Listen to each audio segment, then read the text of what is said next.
네, 안녕하십니까. 좋은 아침입니다. 우리가 지난주 마지막으로 살펴본 삼손 이야기는 삼손의 수수께끼에 대한 내용이었습니다. 다들 기억이 나시죠? 그 수수께끼를 통해서 주신 교훈이 무엇이었습니까? 누가 진짜 강한 자인가? 라는 질문을 던진 것이라고 말씀드렸습니다. 지금 이스라엘의 상황에서 설명을 해본다면 블레셋이라고 하는 나라가 당시 시대 속에서는 가장 강력한 나라인 것처럼 보였지만 결국 그 블레셋을 하나님께서 심판하실 것이고 그 죽음에서 꿀을 내어서 이스라엘에게 먹이시겠다라고 하는 그 말씀을 주고 계신 것입니다. 그 말은 다시 말하면 누가 진짜 강자인가? 그리고 하나님은 누구신가? 하나님은 너희 인간 나라들보다 강하시며 위대한 분이심을 다시 한번 확인시켜 주고 있는 사건이었다라고 말씀드렸습니다. 자, 오늘 이제 그 사건 이후에 벌어진 사건에 대해서 우리 함께 이어서 살펴보도록 하겠습니다. 아침 묵상 시작하겠습니다.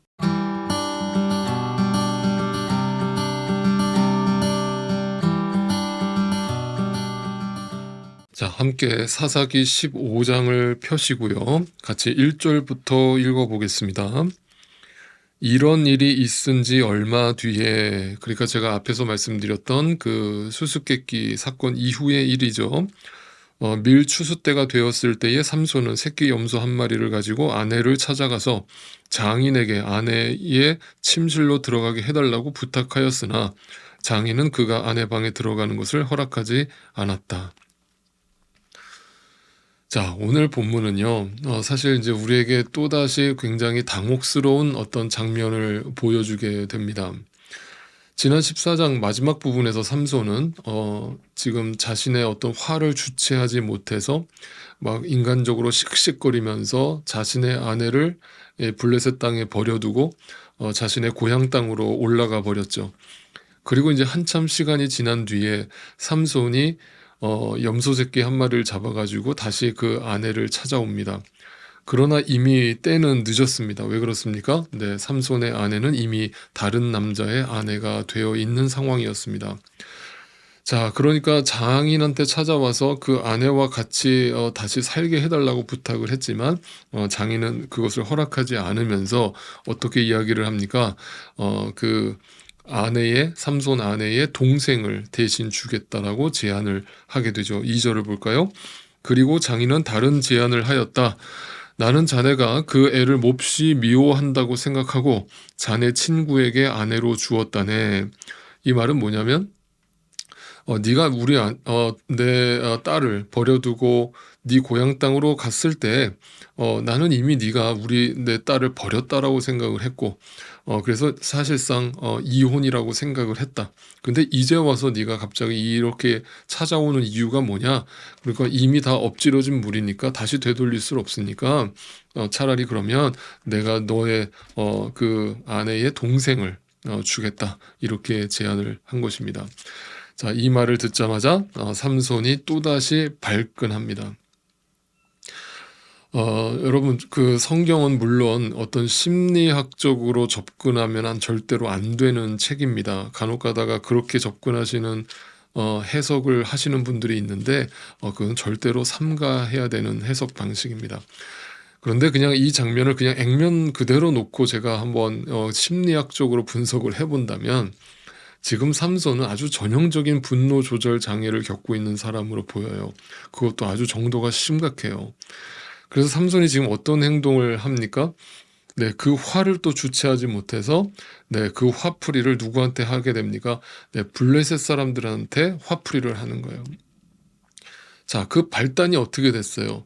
삼손이 아내를 버려두고 고향 땅으로 돌아간 게 발단이잖아요. 그래 놓고 자기가 잘못을 해놓고 한참 뒤에 돌아와서는 그 아내가 다른 남자한테 시집 갔다라는 얘기를 듣자마자 네, 화가 나가지고 그 화풀이를 블레셋 사람들한테 화풀이를 하고 있는 모습이에요. 그러니까 이게 지금 과연 정상적인 모습으로 보이시냐는 거예요. 계속 읽어본다면 그러자 어떻게 화풀이를 합니까? 삼손이 여우 300마리와 그 회를 이용해 가지고 블레셋 사람들의 곡식단과 아직 배지도 아니한 그 곡식과 포도원과 그 올리브 농원까지 다 태워버립니다. 여기서 이제 우리가 잠깐 짚고 넘어가야 될 장면이 등장하죠. 아무리 삼손이라고 해도 도대체 어떻게 여우 300마리를 한꺼번에 잡았다는 말인가? 라는 강한 의문이 생기실 겁니다. 우선 여기서 여우라고 번역된 4절을 보시면 여우 300마리가 나오잖아요. 이 여우로 번역된 히브리어 슈알이라고 하는 이 단어는요, 사실 우리말로 여우라고 번역하기보다는 여러분 승냥이라고 하는 동물을 아세요? 승냥이. 이거를 일명 자칼이라고도 하죠. 그러니까 개과의 동물인데요. 이 승냥이라고 번역하는 게 사실 더 적당합니다. 왜냐하면 당시 이스라엘 시대 속에서는 여우보다는 이 승냥이 자칼이라고 하는 종류의 동물들이 그 지역에 무리를 지어서 살고 있었어요. 그리고 또 한 가지는, 왜냐하면 보통 여우는요 절대로 집단 생활을 하지 않거든요. 여우들은 독립적으로 생활을 하기 때문에 이 300마리는 고사하고 10마리 잡는 것도 힘들어요. 그런데 승냥이들은요 집단 생활을 하거든요. 그래서 사실 마음만 먹으면 며칠이면 300마리 잡는 건 당시 시대 속에서도 충분히 가능한 일이었다는 사실이에요. 거기다가 사냥꾼이 누구예요? 삼손이잖아요. 그러니까 충분히 그것은 현실적으로 가능한 얘기다. 이것은 제 얘기가 아니라 대부분의 저명한 주석가들도 이것에 대해서 인정하는 부분이라는 사실입니다. 그렇다면 이제 오늘 본문의 이야기가 어느 정도 상식적으로도 이해가 되는 내용이에요. 그러니까 부디 이런 내용을 보실 때, 야, 이건 말도 안 돼. 이거는 설화야. 라면서 성경을 설화로 취급하지 않으셨으면 좋겠습니다. 그러나 보다 중요한 것은 이 본문이 얘기하고 있는 핵심은 그 핵심이 거기에 가 있지 않아요. 도대체 무슨 얘기를 하려고 하는 것인가 계속 한번 읽어보죠. 자, 이렇게 블레셋 사람들이 삼손에게 억울하게 어떻게 보면 막대한 피해를 입었죠. 그러니까 어떻게 블레셋 사람들도 가만히 있습니까? 네, 또다시 복수국을 펼치게 됩니다. 그러니까 지금 삼손과 블레셋이 링 위에 올라가 가지고 서로 치고받고 주먹을 주고받고 있는 상황인 거예요. 그러니까 이제는 블레셋이 삼손에게 한 방 먹일 차례인 거죠. 자, 6절을 보세요. 블레셋 사람들은 누가 그렇게 하였는지 알아보았다. 마침내 사람들은 딥낫 사람 곧 삼손의 장인이 삼손의 아내를 빼앗아 들러리 섰던 친구에게 아내로 주었기 때문에 삼손이 저지른 일임을 알게 되었다. 블레셋 사람들이 딥나로 올라가서 그 여자와 그 아버지를 불에 태워 죽였다. 삼손에게는 감히 접근할 엄두를 못 내고 그 연약한 여인 삼손의 아내 전처를, 그리고 그 아버지 장인을 죽이는 장면으로 복수를 하게 됩니다. 자, 이렇게 또 한 방을 먹였으니까 삼손이 또 가만히 있습니까? 이번에는 또 삼손의 복수국이 펼쳐지죠. 7절입니다. 자, 그러자 삼손이 그들에게 말하였다. 너희가 이렇게 하였으니. 자, 여기서 보면 너희가 이렇게 하였으니, 그러니까 여기에는 삼손이 앞에서 가만히 있는 블레셋 사람들, 잠자는 사자의 코털을 건드렸던, 가만히 있던 블레셋 사람들을 에게 복수를 했던 그 자신의 행위는 전혀 언급하고 있지 않죠. 그리고 그것에 대해서 정당하게 복수를 한 그 블레셋 사람들의 행위만 언급을 하면서 자신이 지금 너희를 또 복수하는 것에 대한 합리화를 하고 있죠. 죄된 인간은 늘 이처럼 자기 중심적으로 자기 합리화를 하면서 자신이 어떤 행동을 하고 어떤 말을 했는지는 까마득히 잊어버리고 지금 자신이 피해를 입은 것에 대해서만 언급하고 있는 이런 또 추악한 모습을 또 보여줍니다. 자, 그러면서 너희가 이렇게 하였으니 내가 너희에게 원수를 갚기 전에는 가만히 있지 않겠다. 8절, 그는 블레셋 사람들을 닥치는 대로 마구 무찌르고 내려가서 에단바위 동굴에 쉬고 있었다. 여기 8절에서 마구 무찌르고라고 번역된 히브리어 쇼크 야레크라고 하는 이 단어는요, 세번역 성경을 보시는 분들은 여기에 주석이 달려 있는 걸 보시죠. 거기 밑에 보면 주석이 뭐라고 달려 있어요? 히브리 원어의 뜻은 정갱이 넓적다리를 치고라는 뜻으로 되어 있다고 적혀 있죠. 이 말은요, 당시 히브리인들이 관용적인 표현으로 사용하던 그런 단어인데, 한마디로 상대방을 아주 철저하게 응징했다라는 뜻이에요. 어떤 그 응징에 있어서 일말의 자책이나 망설임 없이 복수의 칼을 가감 없이 휘둘렀다는 뜻이에요. 여러분, 이런 단어는요, 내가 살면서 몇 안 될 정도의 정말 철천지 원수들을 만났을 때 사용되는 단어예요. 그러니까 이 말은 뭐예요? 그 처음에 시작이 어떻게 시작했어요? 자신의 아내를 오랜만에 만나러 왔다가 그 아내가 재혼했다라는 소식을 들은 순부터 이제 발끈하는 그것으로 인해서 시작된 그 복수심이 점점점 복수심이 커져서 그 어떤 일말의 자책이나 망설임 없이 복수의 칼을 휘두름으로써 자신을 합리화하고 정당화하고 있고, 그 복수심의 끝까지 치닫고 있는 인간의 정말 끝판왕을 보여주고 있는 거죠. 인간의 어떤 추악함의 끝판왕. 네, 그 추악함의 절정을 보여주고 있는 그런 모습입니다. 자, 여러분, 지금까지 살펴본 이 내용만 놓고 한번 생각을 해보겠습니다. 지금 여러분 기분이 어떠십니까? 이 장면이 마치 우리가 그냥 드라마나 영화에서 보는 것처럼 멋지고 드라마틱한 그런 복수극으로 보이십니까? 아니면 너무나 참으로 비참하고 슬프게 다가오십니까? 네, 몹시도 슬프게 다가오시죠.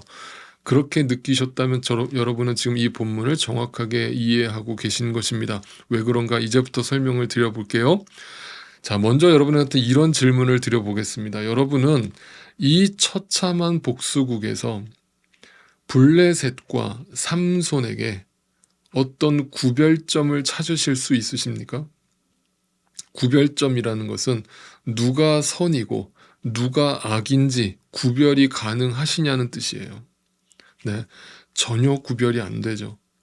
분명 조금 전까지만 해도, 이 오늘 15장 전까지만 해도 선명하게 선과 악이 구별됐죠. 반드시 그 블레셋은 악으로 보였고 반드시 그 악을 멸해야 되는 삼손이 절대적 선으로 보였어요.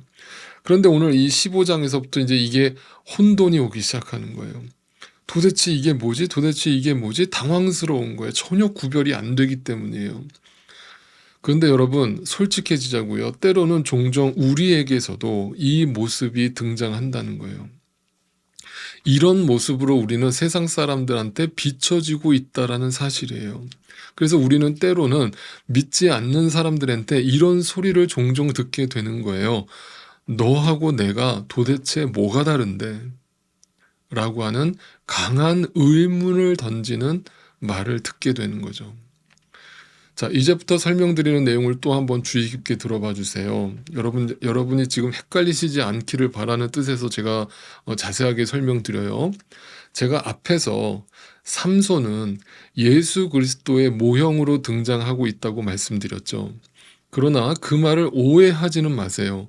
삼손이 예수 그리스도의 모형으로 등장한다고 해서 삼손이 결코 의로운 자라는 뜻도 아니고 완벽한 자로 나타나고 있다는 말이 아니라는 뜻이에요. 삼손은 철저하게 죄인된 인간의 모습으로 이스라엘을 구원하기 위해서 이 땅에 오셔서 죽으셔야만 했던 십자가의 죄인된 모습으로 죽으셔야 되는 예수의 모형인 거예요.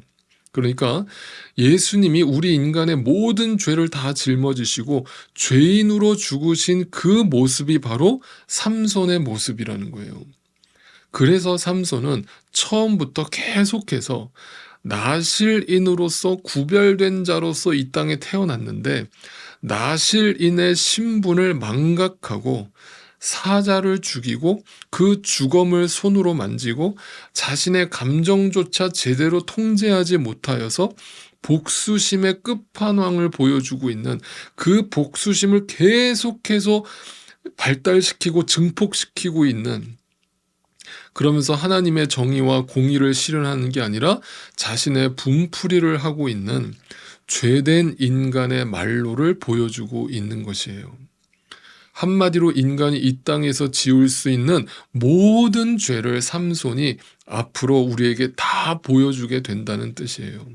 그것이 십자가의 죄인으로 죽으신 예수님이고, 그 예수님처럼 죄인 삼손으로 블레셋과 함께 죽어야 되는 존재로 나타나고 있다는 뜻이 되는 거예요. 그래야만 이스라엘이 살게 되기 때문이에요. 그러니까 오늘 본문은 단지 삼손의 복수가 정당했다, 그것을 통해서 하나님이 약속하셨던 블레셋을 치시겠다는 약속을 지키시고 계시는 것이다 라고 하는 너무나 단순한 관점에서 볼 수 없다라는 뜻이 되는 것이고, 반대로 복수하지 마라, 복수는 또 다른 복수를 부를 뿐이다 라면서 어떤 도덕적인 교훈을 주려고 하는 뜻도 전혀 아니라는 얘기예요.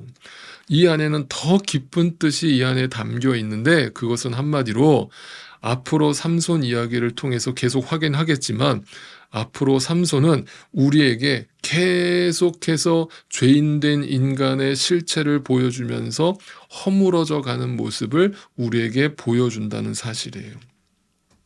그래서 우리는 이 삼손의 모습 속에서 죄인된 인간의 실체를 또다시 확인해야 되는 것이고, 우리도 삼손처럼 내 감정 하나 쉽게 조절하지 못하는 존재들임을, 그렇게 연약하고 사악한 존재들임을, 이기적인 존재들임을 인정해야 된다라는 사실이에요. 여러분, 조금만 생각하면 인정할 수밖에 없는 나의 본 모습 아닙니까? 정말 그렇지 않습니까? 오늘도 우리는 하루에도 수없이 변화무쌍한 내 감정 하나 조절하지 못하는 그렇게 연약하고 이기적인 사악한 존재들 아닙니까? 그런데 어떻게 우리가 감히 하나님 앞에 서서 얼굴을 뻣뻣이 들고 나는 깨끗합니다, 나는 의롭습니다 라면서 자기를 드러낼 수 있는 존재가 이 땅에 어디 있겠냐는 거예요. 하나님을 만난 사람은 굴복할 수밖에 없는 거예요. 오늘 말씀을 다시 한번 정리해 드립니다. 삼손은 자신의 감정조차 제대로 조절하지 못하는 모습으로, 블레셋과 전혀 구별되지 않는 모습으로, 똑같은 방식으로 참혹한 복수극을 벌리고 있는 모습으로 등장하고 있습니다. 이처럼 인간이라고 하는 존재는 철저하게 죄인으로서 심판받고 죽어야 되는 존재들임을 또다시 우리에게 확인시켜주는 장면인 것입니다. 그러나 그럼에도 불구하고 하나님은 삼손을 계속해서 사용하실 것이고, 마지막까지 하나님의 구속사와 그 구원의 계획을 설명하시기 위해서 이 삼손을 사용하셔서 하나님의 강하심과 하나님의 구원의 비밀과 그 기묘하심을 드러내시고 말 거라는 사실입니다. 이처럼 소망 없는 그 죽은 소망을 붙들고 간신히 연명하고 있는 우리에게 예수 그리스도를 보내주셔서 하나님의 산 소망을 드러내실 것이라는 사실을 이 삼손을 통해서, 이 죽은 소망을 통해서 또다시 반대급부로 산 소망을 발견하게 하시는 것입니다. 여러분 기억하세요. 오늘도 나에게 절망하는 자에게, 나에게 죽은 소망밖에 없다라고 고백하는 자에게 비로소 예수 그리스도라는 진짜 산 소망을 바라보게 되고 고백하게 된다는 사실이에요. 오늘도 여러분 예수 그리스도의 이름을 붙드십시오. 그 예수 그리스도의 이름을 붙드시고 주님 앞에 엎드리십시오. 내가 어떤 자인가 절대로 놓치지 마십시오. 겸손하십시오. 나는 어떤 자인가, 우리는 어떤 자인가, 십자가에 달려 죽으신 예수님의 모습이 우리의 정직한 모습임을 오늘도 잊지 마십시오. 내일 아침에 또 찾아뵙겠습니다.